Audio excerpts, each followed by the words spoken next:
Welcome সবাইকে take গার্লের আরো একটি নতুন ভিডিওতে। সাথে আছে জিনিয়া। আজকের ভিডিওতে আমরা দেখব কিভাবে ক্লায়েন্টের জন্য আমরা বুক কভার ডিজাইন করে থাকি, কোন বইয়ের জন্য কত সাইজ নিতে হয় এবং কোন ধরনের ডিজাইনে কোন কালার মানাবে এ টু জেড আলোচনা করব। ভিডিও শুরু করার আগে ভিডিওতে একটি লাইক দিয়ে দেখতে থাকুন। ভিডিওটি ভালো লাগলে আমার চ্যানেলটি প্লিজ সাবস্ক্রাইব করবেন। চলুন আগে কিছু বুক কভার ডিজাইন দেখে আসি। এখানে যে ডিজাইনটা দেখতে পাচ্ছেন, বইটার নাম দেখা যাচ্ছে গ্রেট আইডিয়া। হতে পারে নতুন আইডিয়া জেনারেট করার জন্য এই বইটা পড়লে ভালো হবে। তো এক একটা বইয়ের টপিক কিন্তু এক একটা, যেমন এখানে দেখা যাচ্ছে লালবাগ কেল্লা নিয়ে এই বইটা লেখা হয়েছে। সেম প্রত্যেকটা বইয়ের এক একটা টপিক থাকে। এই বইটা খেয়াল করুন, এই বইটারও কিন্তু একটা টপিক আছে। তার জন্য কোন বইয়ের ডিজাইন কেমন হবে সেটা কিন্তু টপিকের উপর নির্ভর করে। একদম ছোটবেলার কথা যদি চিন্তা করি, যখন আমরা অ আ শিখছি ওই টাইমের বইয়ের কভারটা দেখতে একরকম। আবার যখন তার চাইতে একটু বড়, মানে আমরা প্রাইমারিতে পড়ছি, তখন বইয়ের সাইজটা ছিল একরকম। আমরা যখন স্কুলের গন্ডি পেরিয়ে কলেজের দিকে আসলাম, সেখানে কিন্তু বইটা লম্বা হচ্ছে প্লাস মোটা হচ্ছে। আবার টেস্ট পেপার গাইড এক একটা কিন্তু দেখতে এক এক রকম থাকতো। পাশাপাশি আমরা ভার্সিটির কথা যদি বলি, সেখানকার বইগুলো এক একটা দেখতে এক এক রকম হয়। বা আমরা যদি গল্পের বইয়ের কথা বলি, উপন্যাসের কথা বলি, সেগুলোর বই কিন্তু দেখতে আবার অন্যরকম হয়। সবশেষে যে কথাটা বলা যায়, বইয়ের ডিজাইন করার জন্য স্পেশালি কোনো এক্সাক্ট সাইজ নেই যে এই সাইজেরই বই হতে হবে, কারণ আপনার এক এক সময় এক একটা দরকার হচ্ছে, সেখানে আপনি কিভাবে নির্দিষ্ট ভাবে একটা সাইজ দিয়ে কাজ করতে পারেন, তাই না? তো এটা সম্পূর্ণ ডিপেন্ড করছে আপনি যার জন্য কাজ করছেন, ক্লায়েন্টের ইচ্ছা অনুযায়ী এখানে বইয়ের সাইজটা হবে।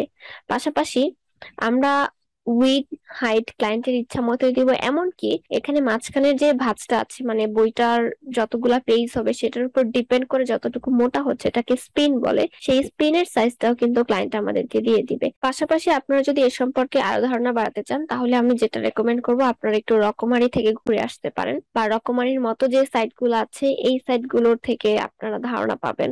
গ্রাফিক রিভার তো আছেই, ভালো একটা ধারণা পাবেন যে কিভাবে কোন বইয়ের জন্য, কোন টাইপের বইয়ের জন্য কোন ডিজাইনটা সুন্দর হচ্ছে। তো আমি যে প্রজেক্টটা করব বা আমি যে বুক কভারটা ডিজাইন করব, তার জন্য আমি হচ্ছে একটা স্ট্যান্ডার্ড সাইজ নিয়ে কাজ করব। প্রত্যেকটা প্রজেক্টের একটা স্ট্যান্ডার্ড সাইজ থাকে। আপনাকে কেউ যদি কখনো বলে না দেয় যে আসলে কত হাইট, কত উইড বা কত স্পিন নিয়ে আপনি কাজটা করবেন বা ডিজাইনটা করবেন, সেক্ষেত্রে আপনি স্ট্যান্ডার্ড সাইজটা নিয়ে কাজ করবেন। তো চলুন কথা না বাড়িয়ে আমরা একটা প্র্যাকটিক্যাল প্রজেক্ট করে আসি। ক্রিয়েট নিউ অপশনে ক্লিক করার পর আমরা এখান থেকে উইড দিচ্ছি 13 আর হাইট দিচ্ছি 9। এখানে উইড কাজ করবে কিভাবে সেটা একটু বলি। বইয়ের ফ্রন্ট পার্টে এন্ড ব্যাক পার্টে হচ্ছে 6 ইঞ্চি করে উইড পাবে, এন্ড স্পিনের জন্য আমরা 1 ইঞ্চি রেখেছি।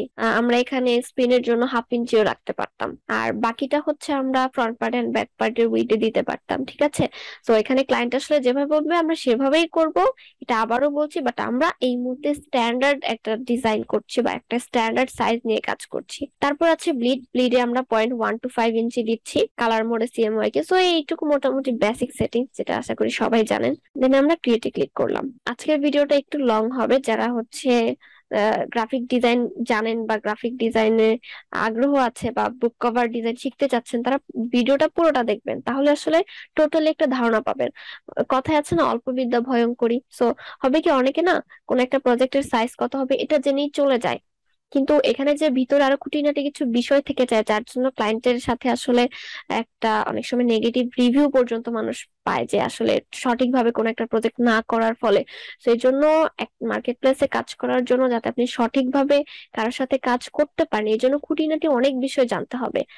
তার জন্য আমি আপনাদেরকে রেকমেন্ড করবো ভিডিওটা একদম শেষ পর্যন্ত দেখবেন, তাহলে আর কোনো সংশয় থাকবে না। বুক কভার নিয়ে মোটামুটি টোটাল ধারণা পেয়ে যাবেন ইনশাল্লাহ। তো শুরু করার জন্য আমি যেটা করব, আমি প্রথমেই হচ্ছে এখানে রুলার গুলা সেট করে নিব, তাহলে আই থিঙ্ক ভালো হবে। তার জন্য আমি কন্ট্রোল আর প্রেস করছি, রুলার গুলো চলে এসেছে। সো আমি যেহেতু front part and back part দিতে চাচ্ছি, আমি ফার্স্টে চাচ্ছি যে একটা ব্যাকগ্রাউন্ড টাকে দিয়ে নিব। সো আমি রেক্টেঙ্গেল টুলটা সিলেক্ট করলাম, এখান থেকে ফিল কালারটা অফ করে দিয়ে আমি লেফট ক্লিক করছি। দেন এখানে আমি উইডথ দিচ্ছি 6 ইঞ্চি, হ্যান্ড হাইট হচ্ছে তো 9 ইঞ্চি, আগের মতোই যেখানে এখানে দেখা যাচ্ছে আর কি। তো ওকে প্রেস করলাম। দেখুন এখানে কিন্তু অলরেডি চলে এসেছে। আমি এটাকে, তো যেহেতু আসলে আমাদেরকে ব্লিডটা ইউজ করতেই হবে, তো আমাদের রেক্টেঙ্গেলটা আসলে আরেকটু বড় হবে। আমি এটাকে একটু টেনে ব্লিড পর্যন্ত টেনে দিলাম।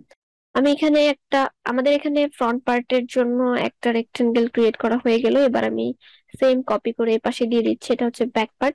আর মাঝখানে যেটুকু আছে এটা হচ্ছে স্পিনের জন্য। ফ্রন্ট এন্ড ব্যাক পার্টের রেক্টেঙ্গেল আমি হচ্ছে ফিল কালারটা অ্যাপ্লাই করলাম, হোয়াইট কালার। এবার আমি যে কোনো একটা সিলেক্ট করে কন্ট্রোল F দিচ্ছি। দেন আমি এই উপরটাকে ছোট করছি, এন্ড আমি ভালো করে বোঝার জন্য এটাকে আমি ব্ল্যাক কালার দিলাম। তাহলে এটা একটা স্ট্রোকের মতো দেখা যাচ্ছে আর কি। এই অবস্থায় আমি অবজেক্ট থেকে পাথে আসছি, তারপর অফসেট পাথ। এটাকে আমি যদি মাইনাস ভ্যালু দেই তাহলে এটা দেখতে এরকম হচ্ছে। এটা মূলত একটা সেফ জোন হিসেবে কাজ করবে, এর বাইরে আমি আমার ডিজাইনটাকে কখনোই নিব না, ঠিক আছে। প্লাস আপনি এখানে আরো একটু মাইনাস করতে পারেন। তো যেহেতু এটা বুক কভার, এটা নর্মাল ফ্লায়ার বা ব্যানার এই টাইপের কোনো প্রজেক্ট না, তাই আমি এটাকে আরো একটু বেশি নিলাম আর কি, 0.25 ইঞ্চি মাইনাস করলাম, দেন ওকে প্রেস করছি। এবার সেম আমি এখানেও করতে পারতাম, তো আমি এটাকে শর্টকাটে এই দুইটাকে আমি কপি পেস্ট করছি। তারপর আমরা যেটা করব, এই চারটাই সিলেক্ট করে ভিউতে যাব, দেন গাইডস, দেন মেক গাইডস। তাহলে যেটা হলো, এই চারটা স্ট্রোকই গ্রিডের মতো হয়ে গেল বা রুলারের মতো হয়ে গেল। ফাইনালি যেটা বাকি আছে সেটা হচ্ছে আমাদের স্পিনের জন্য স্পেশালি আর কোনো রুলার লাগছে না, বাট আমি এখানে একটা রেক্টেঙ্গেল ক্রিয়েট করে নিতে চাচ্ছি। তো হচ্ছে হোয়াইট কালার একটা রেক্টেঙ্গেল হবে, ব্যাস। সো আমার রুলারের কাজ কমপ্লিট, আমি রুলার সেট আপ করে ফেলেছি। অনেকে রুলার এখান থেকে টেনেও দিতে পারেন, এটা আপনাদের ব্যক্তিগত ব্যাপার। সবশেষে আমি যেটা করছি, সবকিছু সিলেক্ট করে Ctrl+2 প্রেস করে আমি এটা লক করে দিলাম, যাতে আমার কাজ করতে সুবিধা হয়, ব্যাকগ্রাউন্ড যাতে মুভ না করে। কাজ করার জন্য আমি একটা ছবি ডাউনলোড করেছি, এই ছবিটা দিয়ে এখন আমরা কন্টিনিউ করব। সো প্রথমে আমি এই ছবিটাকে ইলাস্ট্রেটরে প্লেস করব। তার জন্য আমি এখান থেকে ড্র্যাগ করে ইলাস্ট্রেটরের উপর ছেড়ে দিলাম। তো এবার আমি এই ছবিটাকে ডিরেক্ট এখানে অ্যাপ্লাই করতে পারবো না বা ইউজ করতে পারবো না। এর কারণ হলো, যেহেতু এটা জেপিজি বা পিএনজি যেটাই হোক, এটাকে আমার ভেক্টরে আগে কনভার্ট করতে হবে, মানে এই ইমেজটাকে আমার ইমেজ ট্রেস করতে হবে আর কি। তো ফার্স্টেই আমি যেটা করছি, ফ্রন্ট পার্টের জন্য কাজ করব, তাই ফ্রন্ট পার্টের উপর এটা আমি এক জায়গায় রেখে এটাকে আমি এমবেড করলাম। দেন আমি এখান থেকে ইমেজ ট্রেস থেকে স্কেচড আর্ট এটা সিলেক্ট করছি। তো দেখুন এখানে কিন্তু আমার ইমেজটা চেঞ্জ হয়ে গেল, আর এটা কিন্তু ইমেজ ট্রেস হচ্ছে, বাট আরো কিছু কাজ বাকি আছে, এটা আমি এখন এক্সপ্যান্ড করিনি। তো এখান থেকে আমি এটা এক্সপ্যান্ড করে দিলাম, এতে করে এটা ভেঙে গেল। ফাইনালি এখন এটা কিন্তু টোটালি একটা ভেক্টর হয়ে গেছে। এখানে আসলে যে জিনিসটা বোঝা যাচ্ছে, ছবিটার যদি একটু মিনিং দেখতে চান, দেখুন নর্মালি আমরা যখন কোনো কাজ করি, ক্লায়েন্ট কিন্তু আগে আপনার টপিকটা বলবে যে এই টপিকের উপর কাজ করতে হবে। যদি কোনো ছবি থাকে আপনাকে দিবে, তা না হলে আপনাকে ছবিটা রিসার্চ করে বের করতে হবে ওই টপিক অনুযায়ী। আজকে আমরা যেটা দেখছি, এটা হলো ফার্স্টে আমাদের কাছে ছবি আছে, এই ছবি থেকে আমরা এখন টপিক আইডিয়া বের করব। ঠিক আছে, তো ছবিটাতে দেখা যাচ্ছে যে কোন একজন মানুষ সিগারেট টাইপের, যেটা আসলে মুখে আমরা বিভিন্ন মুভিতে দেখেছি আর কি, দিয়ে আজকে খায় বা যেটাই হোক না কেন, কিছু একটা লিখছে। তো আমার কাছে যেটা মনে হচ্ছে, ইনি একটা কবির মতো। হ্যাঁ, হতে পারে উনি একজন কবি। আর তার জন্য আমরা চিন্তা করছি যে এক্ষেত্রে এরকম দিতে পারি, যেমন অনেক কবি কিন্তু কবিতা লিখছে কিন্তু আসলে মূল্যায়ন পাচ্ছে না। হয়তোবা কবিতাগুলো সুন্দর, কিন্তু সবাই কিন্তু আসলে রবীন্দ্রনাথ, কাজী নজরুল হতে পারেনি। অনেকে আসলে প্রতিভাটা আছে কিন্তু আসলে সেটা প্রচারটা পায়নি। হ্যাঁ, এখানে আমি এই বইয়ের নামটা দিতে চাচ্ছি মূল্য নেই, এটা হচ্ছে আমার এই বইয়ের নাম। আমি ফার্স্টে যেটা করছি, আমি একটা ব্যাকগ্রাউন্ড ক্রিয়েট করব, অথবা অবজেক্ট থেকে আনলক অল এ ক্লিক করে আমি এই যে যে ব্যাকগ্রাউন্ডটা আছে ওকে একটা ব্যাকগ্রাউন্ড কালার দিচ্ছি। আচ্ছা, আমি আরেকটু লাইট ইউজ করি, আই থিঙ্ক এটা সুন্দর হবে।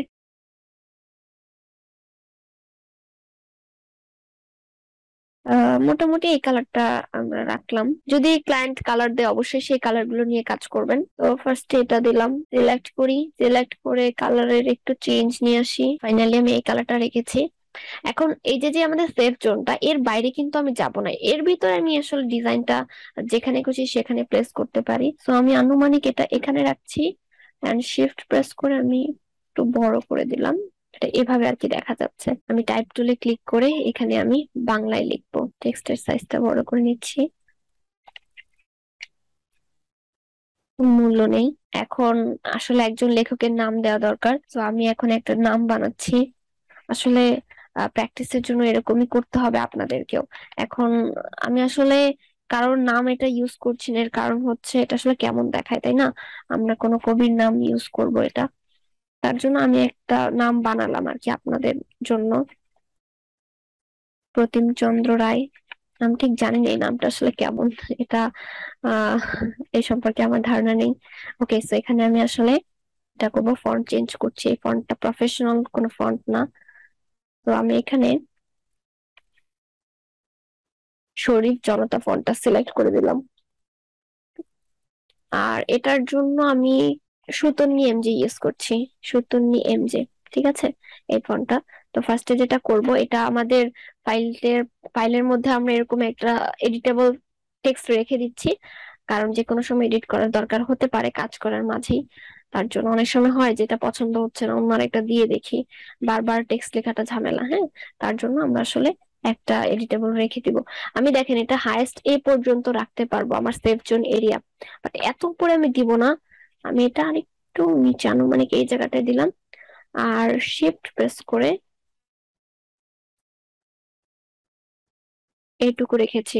এখন আসলে টাইটেলের সাইজ কত হবে এটা কিন্তু নির্দিষ্ট না, এটা টোটালি ডিপেন্ড করছে ডিজাইনারের উপর, ক্লায়েন্টের উপর, ঠিক আছে। আমরা সাইজটা এরকম রেখেছি, আর এটাকে ক্রিয়েট আউটলাইন করে আমি এটাকে ইউনাইট করে দিলাম যাতে আমাদের শেপটা আসলে স্মুথ থাকে। আর এখানে এই টেক্সটের সাইজটাও আমি শর্ট করছি, শর্টেরও নির্দিষ্ট সাইজ নেই যে কত হবে। আমরা এখানে আনুমানিক 30-31 মতো দিয়েছি। তো আমি এটাকে একদম রাইট সাইডে নিয়ে আসলাম, রাখছি ঠিক এখানে। ওকে, আমি একটা কাজ করছি, আমি ওর একটা স্ট্রোকও দিয়েছি। দেখেন এখানে কিন্তু আমি ডিরেক্ট ব্ল্যাক কালারটা ইউজ করেছি, স্ট্রোকের পরিমাণটা কমিয়ে দিলাম। আমি কিন্তু এখানে ডিরেক্ট ব্ল্যাক কালারটা ইউজ করেছি। যদি আপনার পছন্দ না হয় আপনি এই টাইপের কিছু কালার বসাতে পারেন, মানে অনেকটা খয়েরি টাইপের ডিজাইনের সাথে ম্যাচ করবে। তো আমি আর আলাদাভাবে ওরকম কিছু কালার দিচ্ছি না, আমার কাছে এটাই ভালো লাগছে আর কি। এবার আমি যেটা করব, আমি এই শেপটাকে ডুপ্লিকেট করব। দেখেন আমাদের নিচে কিন্তু একটা হোয়াইট ব্যাকগ্রাউন্ড ছিল, অথবা আমরা এটাও করতে পারতাম যে হোয়াইট ব্যাকগ্রাউন্ডটা ছিল সেটা আমি কালার চেঞ্জ করে দিলাম, ব্যাস। আর স্পিনের জন্য আমাদের কিছু কাজ করা দরকার। স্পিনের জন্য আমি এটা সিলেক্ট করে হয় আমি এই কালারটা বসাতে পারি, ভালো একটা আইডিয়া হতে পারে, অথবা আমরা এখান থেকে এই টেক্সটের ব্ল্যাক কালারটা দিতে পারি, ঠিক আছে। সম্পূর্ণ আপনার নিজের ইচ্ছা মতো এটা দিতে পারেন আর কি। তারপর একইভাবে আমি এখান থেকে এই টেক্সটটা এন্ড এই টেক্সটটা সিলেক্ট করে কপি করছি, দেন এটাকে আমি রিফ্লেক্ট করছি। সরি, এটা রিফ্লেক্ট না, এটা হচ্ছে রোটেট। এরপর আমি যেটা করব, এই টেক্সটটাকে একদম সেন্টারে রাখছি, ঠিক আছে। ভার্টিক্যালি সেন্টার করার পর আমি এটার সাইজটাকে একটু শর্ট করলাম, দেন ওর কালারটা হচ্ছে হোয়াইট করে দিচ্ছি, কারণ এই ব্যাকগ্রাউন্ডের উপর হোয়াইট ছাড়া একদমই মানাবে না। এন্ড এখান থেকে আমি হরিজন্টালি মিডল করে দিলাম। আর এই টেক্সটটাও সেম হোয়াইট কালার হবে।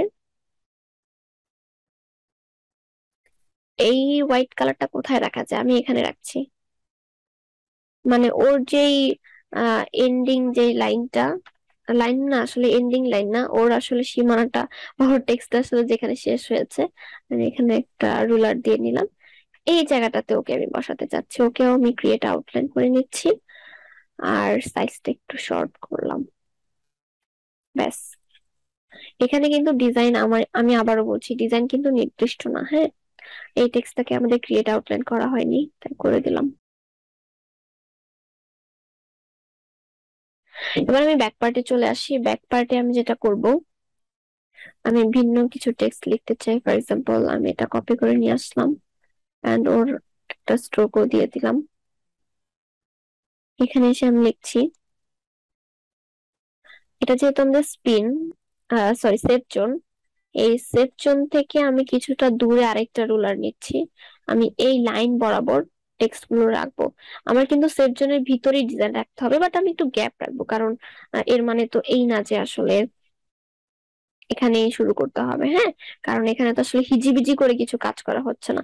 যেমন ফ্লায়ার ব্রোশিওরে যেটা হয়, অনেক ইনফরমেশন থাকে, বাট বইয়ের কভারে তো আসলে এত ইনফরমেশন দেওয়ার নিয়ম নেই। তার জন্য এটাকে আমি সিম্পল রাখছি। ও টেক্সটের সাইজটা আমি যেটা দিব, অনেকটা এটার মতো সাইজ হবে আর কি। এটা আমার ইচ্ছা অনুযায়ী আমি দিচ্ছি, বারবার বলছি, আপনারাও এক একটা এক এক রকম দিয়ে কাজ করবেন। এখানে লিখলাম প্রতিম চন্দ্র রায়ের লেখা,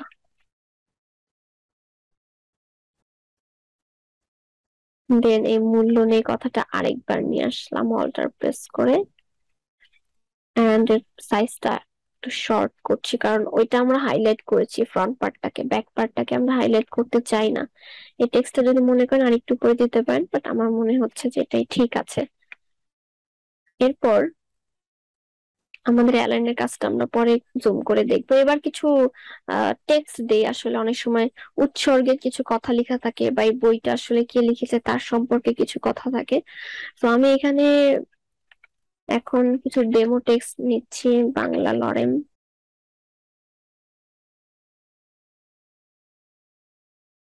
এরপর আমি যেটা করছি, আমি এখানে এই ছবিটা আবারও নিয়ে আসছি, আর আমার যে এরিয়াটা সেই এরিয়া আমি এটা রাখলাম, সাইজটা এটা শর্ট করলাম। আমি এটা সমানই রাখছি, এটা সুন্দর লাগবে দেখতে। এন্ড আমি ওর ওপাসিটিটা যদি একটু কমিয়ে দিই, দেখি কেমন হয়। হ্যাঁ, মোটামুটি খারাপ না, ভালোই কালার। ওকে, এখানে যদি আপনি ওপাসিটিটা কমিয়ে দেন, ভালো একটা কালার আসার সম্ভাবনা আছে। এই কালারটা ভালো, খারাপ না। তো যাই হোক, আমরা ডার্ক দিয়েছিলাম, ডার্কই থাকলো। আর এই জায়গাটাতে আমি একটা কিউআর কোড সেট করব। এটা হচ্ছে প্রকাশনীর কিউআর কোড, বা এমন হতে পারে যে প্রকাশনীতে আপনার এই বইটা যেখানে পাবলিশ হচ্ছে তাদের সাইট থেকে আপনি ডিটেল জানতে পারবেন, বা এই ছবিটার ব্যাপারে সবকিছু ইনফরমেশন পেয়ে যাবেন। এরকম একটা কিউআর কোড এখানে আমি সেট করে দিচ্ছি। অনেকে এখানে বারকোডও ইউজ করে, বারকোড কিউআর কোড, এটা আসলে নির্দিষ্ট না। তো আপনি এক এক ডিজাইনে এক এক রকম রাখবেন, বা প্রকাশনীর ডিটেলস আপনি এখানে কিউআর কোড আকারে সেট করতে পারেন। তো এটা যেহেতু আসলে আজকের টপিক না যে কিউআর কোড কিভাবে বানাবেন, তাই আমি আর ডিটেলসে দেখাচ্ছি না, তাই এভাবে। এবার এই ছবিটাকে আমি যেটা করব, আমি হচ্ছে ইমেজ ট্রেস করছি, দেন এক্সপ্যান্ড করলাম। যদি আমি ছবিটাকে ডিরেক্ট ইউজ করতাম তাহলে কিন্তু এটা প্রিন্টিং এর সমস্যা হয়ে যেত, তার জন্য আমি এখানে ইমেজ ট্রেস করে নিয়েছি। ঠিক আছে, তো আশা করি বুঝেছেন এই ব্যাপারগুলো। আপনি ডিরেক্ট ছবি বসিয়ে দিলে ঝামেলা হবে। তারপর কিউআর কোড সেট করার পর এখানে আমরা প্রকাশনীর ডিটেলসটা লিখতে পারি। তো আমি এখানে আর প্রকাশনীর ডিটেলস চাচ্ছি না, আমি এটা পার্সোনালি দিতে চাচ্ছি না, এটা এভাবেই থাকলো। ওকে, বেসিক কাজ কমপ্লিট। এন্ড যদি মনে হয় না কোথাও আপনি আর টেক্সট এডিট করবেন না, আপনি এগুলাও ফেলে দিতে পারেন। তারপর হচ্ছে আপনি এখান থেকে এইগুলোর কালার চেঞ্জ করে দেখতে পারেন যে কোনটা কেমন লাগছে, সেরকম একটা স্টাইল রাখতে পারেন। সবকিছু যখন ঠিকঠাক হয়ে যাবে, আমরা এই রোলার গুলাকেও ফেলে দিব। এই ফ্রন্ট পার্টটা সিলেক্ট করে কন্ট্রোল জি প্রেস করলাম, দেন ব্যাক পার্টটাও সবকিছু সিলেক্ট করে, ব্যাকগ্রাউন্ড লক আছে, ব্যাকগ্রাউন্ডটাকে সবকিছু আনলক করে এই পুরোটাকে কন্ট্রোল জি প্রেস করে গ্রুপ করছি। আচ্ছা, খেয়াল করুন, এই টেক্সটে কিন্তু ক্রিয়েট আউটলাইন করা হয়নি, দেখেছেন? এখানেও বাকি আছে। তো আনগ্রুপ করে এই টেক্সট গুলো আমরা ক্রিয়েট আউটলাইন করে দিচ্ছি। এটাকে আমি ইউনিট করে দিলাম। এবার আমি এগুলাকে গ্রুপ করে ফেলছি, আর মাঝখানে যে স্পিনটা আছে সেটাও আমি গ্রুপ করে ফেললাম। ব্যাস, তাহলে আমার এখানে কাজ কমপ্লিট। এখন আমি এটা সেভ করব ক্লায়েন্টের জন্য। তো আমি এখানে সেভ করছি, বুক কভার ফর ক্লায়েন্ট। সেভে ক্লিক করলাম, এখান থেকে ভার্সন দিচ্ছি 10, দেন ওকে। তো এই তো হচ্ছে আমাদের আজকের বুক কভার ডিজাইন এন্ড তার প্রেজেন্টেশন। আশা করি সবকিছু আপনারা ভালোভাবে বুঝতে পেরেছেন। তো ভিডিওটা একটা লাইক দিয়ে রাখবেন, তাহলে আমি হয়তো আপনাদের জন্য আরো আরো ভিডিও নিয়ে আসতে পারবো গ্রাফিক ডিজাইনের উপর। তো দেখা হচ্ছে নতুন কোনো ভিডিওতে। আজকের মতো এ পর্যন্ত। আল্লাহ হাফিজ, আসসালামু আলাইকুম।